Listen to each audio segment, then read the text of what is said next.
Reciba un cordial saludo, soy el alumno Javier Ernesto Salazón Yarín.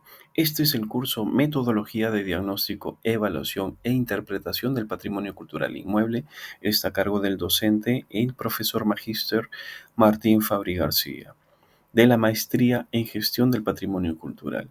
En esta ocasión me ha tocado investigar y desarrollar la importancia de los bienes culturales, todo ello en un análisis teórico y práctico bajo el marco de la UNESCO. Lo que se establece en este trabajo es un doble propósito fundamental, que no solo se trata de un simple estudio, sino de un trabajo riguroso de cómo la teoría del patrimonio se aplica, se negocia y se manifiesta en el mundo real. Todo ello bajo la protección de la principal organización internacional para la cultura, la UNESCO. La evolución del concepto de bien cultural. Esta concepción moderna de un bien cultural no es un descubrimiento, sino una construcción social e intelectual. El análisis comienza donde se traza una evolución fundamental, que es el paso de un enfoque centrado en la utilidad material de los vestigios históricos a un reconocimiento de su valor intrínseco y universal. Este cambio de paradigma es lo que la teoría, en la que la teórica Francis Choay denominó la intervención del monumento histórico. No solo se trata de que los edificios antiguos no existieran antes, sino de que la sociedad comenzó a atribuirles un nuevo tipo de valor, uno que trascendía su función original o su valor como material de construcción.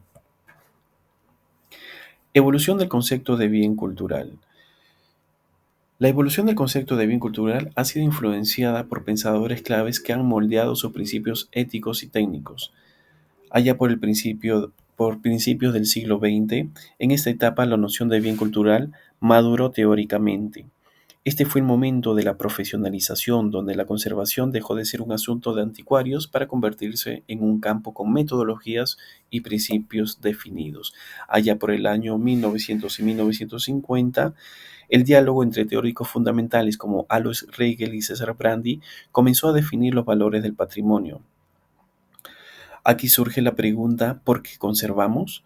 Se buscaba integrar enfoques contemporáneos con los tradicionales, reconociendo que el significado de un monumento no es estático. Por el año 1970, la UNESCO formaliza estos conceptos en sus convenciones, promoviendo la protección a nivel global. Allá por el año 2000, la definición se amplía drásticamente para incluir tanto lo tangible como lo intangible, poniendo un nuevo y crucial énfasis en la participación comunitaria.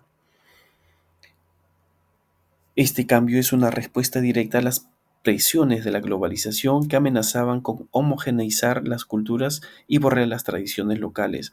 Al reconocer el patrimonio inmaterial, digamos rituales, lenguas y saberes, y el papel de las comunidades, la definición del patrimonio se democratiza, pasando de un modelo puramente dirigido por expertos a uno que valora el conocimiento y la custodia local. Veamos ahora dos exponentes, dos teóricos claves, ¿no? La dialéctica de la restauración, por un lado, de Viollet-le-Duc versus Ruskin. Eugène Viollet-le-Duc fue un arquitecto francés, fue el principal proponente de la restauración estilística. Su enfoque no buscaba conservar el monumento tal como había llegado a su tiempo, sino devolverlo a un estado ideal de coherencia y pureza estilística. Para Viollet-le-Duc, un edificio debía ser funcional y estilísticamente íntegro, lo que justificaba la eliminación de añadidos históricos posteriores y la invención de elementos que, según su profundo conocimiento de las técnicas constructivas medievales, deberían haber estado allí. Su método, digamos, era intervencionista y se basaba en la autoridad del arquitecto restauración. Por otro lado, John Ruskin fue un crítico inglés, defendía una postura radicalmente opuesta, conocida como antirrestauratoria. Para Ruskin, la restauración era una destrucción, una mentira que borraba la historia auténtica del edificio y las valiosas marcas del tiempo que constituían su patina y su carácter. Su filosofía priorizaba la autenticidad material y la verdad histórica por encima de la perfección estética. Ahora vayamos a ver a los teóricos clave y sus contribuciones. Aquí tenemos, por ejemplo, a Alois Riegel, este historiador del arte austriaco, fue pionero en el análisis sistemático de los valores que la sociedad asigna al patrimonio. En su obra El culto moderno a los monumentos estableció una dialéctica entre los valores conmemorativos y contemporáneos.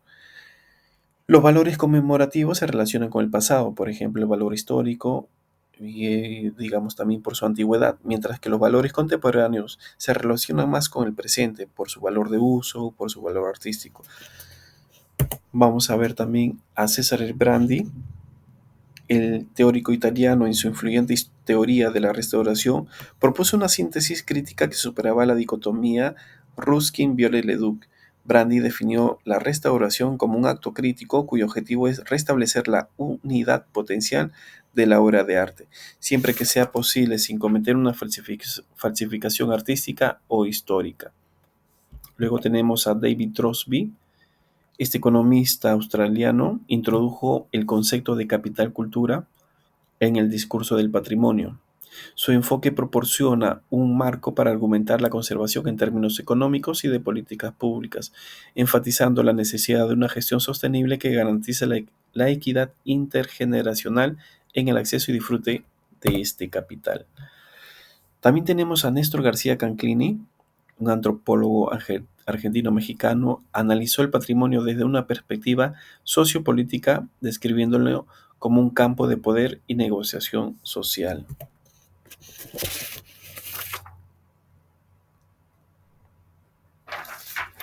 Ahora vamos a ver el marco de la UNESCO y sus tratados. La formalización de los principios de conservación en un marco jurídico y ético global es en gran medida obra de la Organización de las Naciones Unidas para la Educación, la Ciencia y la Cultura, UNESCO. A través de una serie de tratados y declaraciones fundamentales ha establecido un sistema de cooperación internacional para la protección del patrimonio. Así, tenemos la Convención de La Haya para la protección de los bienes culturales en casos de conflicto armado de 1954, surgida de la devastación de la Segunda Guerra Mundial. Esta convención fue el primer tratado internacional centrado exclusivamente en la protección del patrimonio cultural. Su enfoque se centra en los bienes físicos en una situación específica, que es una guerra. También tenemos la Convención sobre la Protección del Patrimonio Mundial Cultural y Natural de 1972. Este es el instrumento más conocido de la UNESCO. Creó la lista del Patrimonio Mundial para identificar sitios de valor universal excepcional y fomentar la cooperación internacional para su salvaguardia. También tenemos la Declaración Universal de la UNESCO para la Diversidad Cultural, allá por el año 2001. Esta declaración representa un salto conceptual, eleva la diversidad cultural al estatus del patrimonio común de la humanidad. También tenemos la Convención para la Salvaguardia del Patrimonio Cultural Inmaterial del 2003, que este tratado da forma operativa a los principios de la Declaración del 2001. Reconoce y busca proteger las tradiciones y expresiones culturales vivas como los rituales, las artes escénicas, los conocimientos tradicionales y las prácticas sociales. Ahora vamos a ver los conceptos centrales sobre la importancia de los bienes culturales. El patrimonio como dialéctica de valores. La importancia de un bien cultural se define a través de una tensión constante entre diferentes valores. La gestión del patrimonio implica mediación entre valores históricos y contemporáneos, reflejando la complejidad de su significado en la sociedad actual. Por otro lado está el patrimonio como capital cultural sostenible. Inspirado en la obra de David Crosby, este enfoque considera el patrimonio como un capital cultural que debe ser gestionado de forma sostenible. Tenemos el patrimonio como fuente de identidad y derechos. Este concepto posiciona los bienes culturales como anclajes de identidad colectiva y los reconoce como objetos de derechos humanos. Vamos ahora a analizar dos ejemplos, dos estudios de caso en teoría y práctica. La aplicación de estos complejos marcos teóricos se vuelve más clara cuando se examinan casos del mundo real. Es así porque tenemos el caso de los bronces de Benín. El saqueo de los bronce de Berlín por las fuerzas británicas en 1897, es un símbolo paradigmático de la violencia colonial y la pérdida cultural irreparable. Estos objetos de gran importancia histórica y espiritual para el pueblo Edo fueron expoliados y dispersados en museos europeos. La restitución actual no solo busca devolver los objetos, sino también restaurar la memoria y la identidad cultural. Por otro lado, también tenemos el puente de Mostar, que es un símbolo de la reconciliación. La reconstrucción del puente de Mostar o Stari Most, destruido durante la Guerra de Bosnia, representa un esfuerzo consciente por sanar divisiones étnicas y restaurar la convivencia. Este puente, símbolo de la unión entre comunidades, fue reconstruida para priorizar valores sociales sobre la memoria del conflicto, enfatizando la importancia de la reconciliación. Ahora vamos a ver casos emblemáticos en Perú. Tenemos lo que es las líneas y geoglifos de Nazca, allá en el año 2014. Perdón, ese es del Capañá, que fue un sistema vial andino de más de 30.000 kilómetros. Fue declarado Patrimonio Mundial por la UNESCO. Es un ejemplo de patrimonio vivo y transnacional. Su principal desafío de gestión radica en su escala y complejidad. Eh,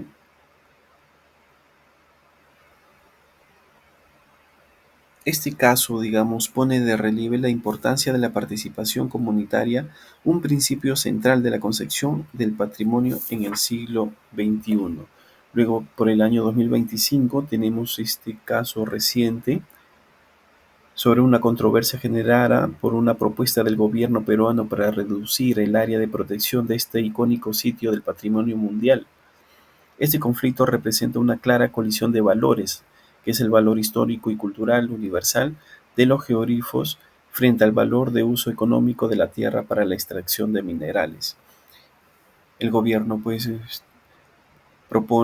propuso esta reducción del área perjudicando, ¿no?, todo la importancia de este patrimonio mundial. En la actualidad también tenemos lo que es el complejo arqueológico de Cahuachi, que enfrenta desafíos por el saqueo y la falta de recursos, mientras se busca un modelo de gestión sostenible y participativa.